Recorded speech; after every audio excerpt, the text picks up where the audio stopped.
আমন্ত্রণ জানাচ্ছি প্রবাস কণ্ঠ রাতের বুলেটিনে পাওয়ার্ড বাই মাইএনজেড ট্রিপ। শুরুতে জানাবো আজকের প্রধান শিরোনামগুলো। পুলিশ সেজে বাংলাদেশি টাকা ছিনতাই, মালয়েশিয়ায় বাবা ছেলে গ্রেপ্তার। সরাসরি বিদেশি কর্মী নিয়োগ কমাতে পারে নিয়োগ খরচ, মত মালয়েশিয়ার নিয়োগকর্তাদের। এবং 4 দিনে প্রবাসী আয় 6,173 কোটি টাকা। দেখছিলেন শিরোনাম, এবার বিস্তারিত। Planning your next trip? Get my NZ Trip, the worldwide eSIM data service. Select your region and plan. Buy your plan before you fly. No chips to swap, zero plastic, same identity. No more searching for a signal.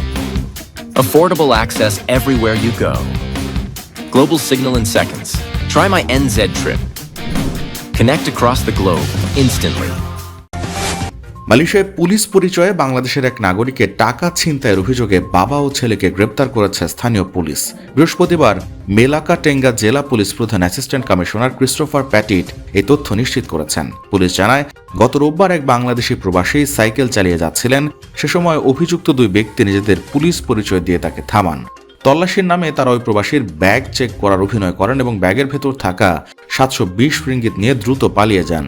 ভুক্তভোগীর অভিযোগের ভিত্তিতে মেলাকা Tenga জেলা পুলিশের অপরাধ তদন্ত বিভাগ গত 1 এবং 2 ফেব্রুয়ারি পৃথক অভিযানে 2 অভিযুক্তকে গ্রেপ্তার করে। তাদের তেলক মাস ইন্ডাস্ট্রিয়াল এলাকা এবং আয়ারকেরো মসজিদ সংলগ্ন এলাকা থেকে আটক করা হয়। অ্যাসিস্ট্যান্ট কমিশনার জানান, বাবা একজন নিরাপত্তারক্ষী হিসেবে কাজ করেন এবং ছেলে একটি কারখানায় কর্মরত। বাবার নামে আগে থেকে ধর্ষণ, ডাকাতি এবং প্রতারণার 3টি মামলা রয়েছে। ছেলের বিরুদ্ধেও এর আগে পুলিশ পরিচয় দিয়ে ছিনতাইয়ের অভিযোগ ছিল। পুলিশ জানিয়েছে, এই ঘটনায় দণ্ডবিধির 392 ধারা এবং 170 ধারা অনুযায়ী তদন্ত চলছে। 51 বছর বয়সী বাবাকে আয়ারকেরো ম্যাজিস্ট্রেট আদালতে আজ তোলা হয়েছে। মালয়েশিয়ায় 10 রিঙ্গিতের 20 ক্লাব বিস্কিট কিনে এবার গাড়ি জেতার সুযোগ। আরও থাকছে প্লে স্টেশন, 10টি বাইসাইকেল ছাড়াও 20টি আকর্ষণীয় গিফট হ্যাম্পার। অংশ নিতে আপনার নাম, ফোন নম্বর, দোকানের নাম আর ভাউচারের ছবি পাঠিয়ে দিন কিউআর কোডের লিঙ্কে। অফারটি চলবে 28 ফেব্রুয়ারি পর্যন্ত। মালয়েশিয়ায় সরাসরি বিদেশি কর্মী নিয়োগের উদ্যোগকে স্বাগত জানিয়েছে সেদেশের শীর্ষস্থানীয় ব্যবসায়ী সংগঠন associated Chinese chamber of commerce and industry of Malaysia. দেশটির মানব সম্পদ মন্ত্রণালয়ের এই নতুন পদক্ষেপকে ইতিবাচক হিসেবে বর্ণনা করে সংগঠনটির সভাপতি দাতুক এনজি ইহ পিয়ং বলেন, এটি নিয়োগের ক্ষেত্রে উচ্চ ব্যয় কমাতে এবং পুরো প্রক্রিয়ার স্বচ্ছতা নিশ্চিত করতে গুরুত্বপূর্ণ ভূমিকা রাখবে। বৃহস্পতিবার এক বিবৃতিতে তিনি জানান, সরকারি নিয়োগের একটি সুনির্দিষ্ট কাঠামো তৈরির প্রচেষ্টাকে তারা সমর্থন করেন, তবে এর আবেদন এবং অনুমোদন প্রক্রিয়াকে আরও উন্নত ও গতিশীল করা প্রয়োজন। চলতি ফেব্রুয়ারির প্রথম 4 দিনে দেশে প্রবাসী আয় এসেছে 50 কোটি 60 লাখ মার্কিন ডলার, যা বাংলাদেশি মুদ্রায় 6,173 কোটি 20 লাখ টাকা।